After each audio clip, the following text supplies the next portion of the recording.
Bonjour à tous, je m'appelle Lara Hussein et je suis cofondatrice de The Waste Lab. Aujourd'hui, j'aimerais vous parler d'un sujet qui me tient à cœur et qui est au centre de mes activités. Il s'agit du gaspillage alimentaire, de ce que nous pouvons faire à partir de chez nous, de nos entreprises pour réduire. Je vais commencer avec quelques chiffres.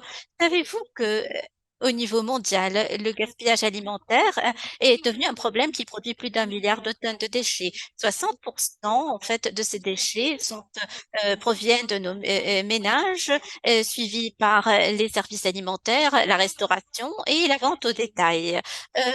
Pour nous concentrer davantage sur la situation aux Émirats arabes unis, en fait, les Émirats arabes unis importent jusqu'à 90% des aliments et 6,4 milliards de dollars sont payés, donc c'est le coût des importations alimentaires annuelles.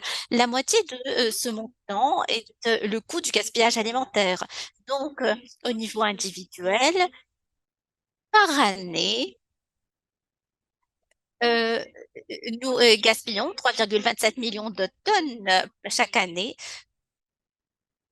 Ce- pour vous aider à visualiser cela, cela représente 6,5 fois le poids du Burj Khalifa, de la tour Burj Khalifa. Et c'est vraiment énorme. Je voudrais vous parler d'une histoire qui est favorite, en fait, à savoir l'histoire de la banane. Pourquoi? Parce que la banane est le fruit le plus consommé aux Émirats arabes unis. Et comme vous le savez, la banane n'est pas cultivée chez nous, mais elle est importée des Philippines, de l'Équateur et de l'Inde. Donc, un parcours de milliers de kilomètres pour arriver aux Émirats arabes unis. Et sur cette trajectoire, il y a en fait du gaspillage alimentaire jusqu'au moment où la banane arrive dans nos magasins. Donc, en moyenne, une personne aux Émirats arabes unis consomme euh, 78 bananes euh, par an. Et ce qui nous reste, en fait, c'est la peau des bananes qui est l'équivalent de 7 kilogrammes, 7 kilogrammes de pelure. Et donc, comme nous payons le prix des bananes, cela est l'équivalent de 27,3 dirhams. Donc, Dubaï compte 3 millions d'habitants et cela donc coûte 81,9 millions de dirhams simplement parce que nous jetons ces pelures de bananes. Tout d'abord, vous pouvez voir une banane verte que nous consommons avec des nutriments, des fibres et nous payons presque 1 dirham pour le prix de cette banane. Et dans l'agriculture, nous devons utiliser 100 litres d'eau pour irriguer cette banane. Par contre, vous avez une banane mûre et normalement, nous croyons que qu'elle n'est pas bonne à consommer, ce qui est en fait un concept erroné. En fait, cette banane euh, contient les mêmes nutriments et a besoin de 100 litres d'eau pour être irriguée et coûte 1 dirham pour le même poids. Et je voudrais m'attarder ici sur la pelure ou la peau de banane. Le poids donc de cette pelure est de 90 grammes. Nous payons 0,35 dirhams et nous utilisons 39 litres d'eau pour cette pelure. Donc, lorsque nous jetons cette eau, il ne s'agit pas de déchets, mais c'est un produit, un matériel qui contient des nutriments, des fibres pour lesquelles nous utilisons de l'eau, qui a un coût, un poids. Et malheureusement, cette pelure de banane finit dans les décharges avec tout ce que cela a comme répercussions sociales, économiques et autres. Mais que se passe-t-il lorsque cette pelure de banane finit dans les décharges? Normalement, nous considérons que la banane peut se décomposer dans les décharges, n'est pas vrai. La décomposition est très lente et entre-temps, cela finit par émettre des gaz à effet de serre, du méthane et en fait, les dangers du méthane sont 25 à 28 fois plus dangereux que ceux du dioxyde de carbone. Mais s'il y avait un autre moyen, si nous voulions par exemple ne pas jeter en fait les pelures de banane ou autres produits que nous utilisons, que nous ne voulons pas jeter dans les décharges, nous utilisons d'habitude une hiérarchie du gaspillage alimentaire. Tout d'abord, nous commençons avec la prévention à partir de chez nous, à la maison, des restaurants, là où nous consommons des aliments. donc prévenir les extras, planifier nos menus et nous pouvons évidemment faire don de ce qui reste de notre nourriture, en faire don aux banques alimentaires, à nos voisins, etc. pour réduire le gaspillage alimentaire. Et si les humains ne peuvent pas consommer ces produits, nous pouvons euh, les offrir aux animaux en tant que nourriture.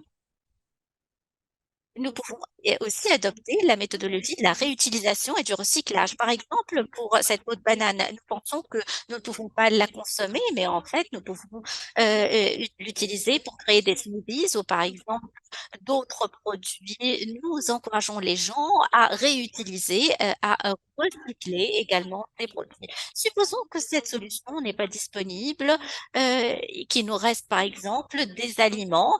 Nous pouvons procéder à leur compostage.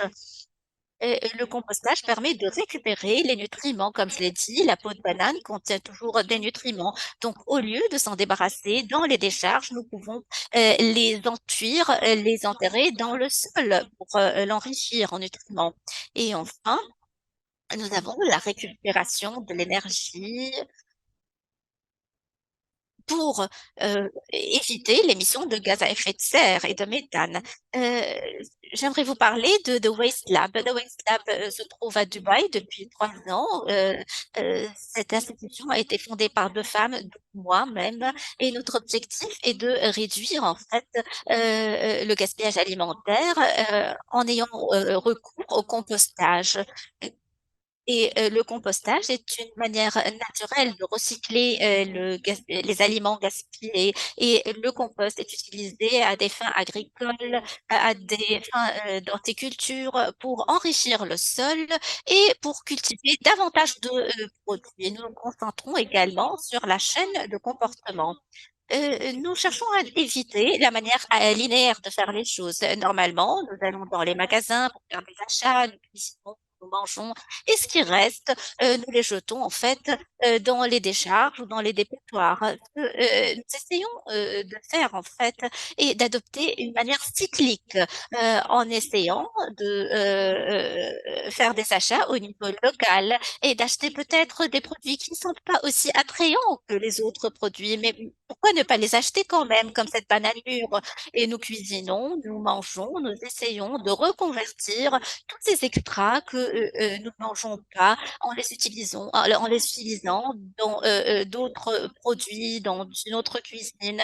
Et nous essayons de ne pas mélanger en fait les déchets alimentaires avec d'autres genres de déchets tels que le plastique et autres. Donc nous procédons au triage et nous emmenons ces produits dans nos terres, nos territoires où nous procédons au compostage. Travaillons avec des hôtels, des services de restauration, d'événementiel, pour trouver des solutions de réduction du gaspillage alimentaire. Et pour ce faire, nous formons le personnel à l'importance du tri pour qu'ils sachent où jeter, par exemple, les déchets alimentaires et les autres déchets. Il faut comprendre l'importance de ce mélange. Il faut les encourager en leur montrant l'impact de ce qu'ils font sur l'environnement. Donc, nous les formons et nous leur offrons des dépotoirs que nous amenons dans nos stations de compostage et de contrôle parce que très souvent, par erreur, nous jetons par exemple du plastique ou d'autres pratiques, d'autres produits dans les décharges. Et donc, nous revenons vers les hôtels et les services de restauration pour les avertir et les donner sont d'une importance cruciale lorsqu'il s'agit de mesures de prévention. Une fois qu'on comprend le volume d'aliments gaspillés et jetés dans les décharges et l'effet de cela sur le changement climatique, sur les émissions de dioxyde de carbone, de méthane et autres, alors on finira par comprendre ce qu'il faut faire et on pourra en fait célébrer nos efforts. Alors un client qui contribuait dans le temps à 30% de la contamination est passé à 5%. D'autres, par exemple, permettent de réduire à 6% les déchets à la source et cela vaut la peine d'être célébré. Donc, à partir des stations de contrôle, tout ce qui peut être amené vers le compostage passe vers nos terres cultivables. Nous avons des terres cultivables entre Dubaï et Abu Dhabi et nous profitons en fait de l'énergie solaire, de l'énergie éolienne et nous essayons de composter ces produits et d'en faire quelque chose de beau qui ressemble à cela, ce que vous voyez à l'écran. Euh, je suis libanaise, je viens du Liban et en fait cela me rappelle l'odeur, la belle odeur du sol, de la terre lorsqu'il pleut. Pourquoi nous concentrons-nous sur le compostage? Pourquoi faisons-nous cacher The Waste Lab? Euh, Nous vivons aux Émirats arabes unis et nous savons que nous vivons dans un environnement de désert, qu'il est difficile de cultiver nos aliments au niveau local. Mais grâce au compostage des sols et de la terre, nous enrichissons la terre et à travers des micronutriments avec l'oxygène nécessaire.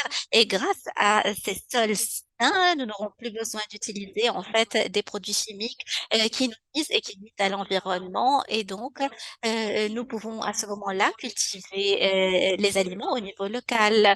Et pendant la Covid, il y avait un problème de chaîne de valeur. Pourquoi donc, et d'approvisionnement, pourquoi donc ne pas dépendre de nous-mêmes de plus en plus et compter sur nous-mêmes?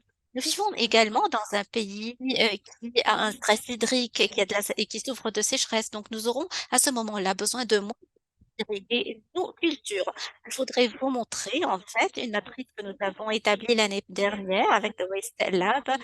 En 2023, euh, nous avons permis d'éviter que la moitié de déchets alimentaires finissent dans les décharges et cela permet en fait de réduire les émissions de dioxyde de carbone. Nous travaillons avec des hôtels, des écoles, des universités et lorsqu'il s'agit d'écoles et d'universités, nous essayons de dire qu'il faut en fait former et guider les jeunes qui sont en fait notre avenir et qui pourront avoir un impact sur leurs parents, sur leur famille, pour commencer à travailler là-dessus à partir de chez eux. Donc, cela implique beaucoup d'activités. Nous avons des étudiants qui viennent chez nous dans nos stations de compostage et qui apprennent comment créer du compost. Et ici, par exemple, nous procédons au tri des déchets et donc ce personnel continue sur ce processus alors qu'il travaille au quotidien. Et comme je l'ai dit, euh, nous ne dirons jamais assez l'importance des dons. Par exemple, pour Halloween, des gens nous ont donné ce qui restait de leurs potirons, de leurs citrouilles, et nous avons fait don à des gens qui en avaient besoin. Euh, donc,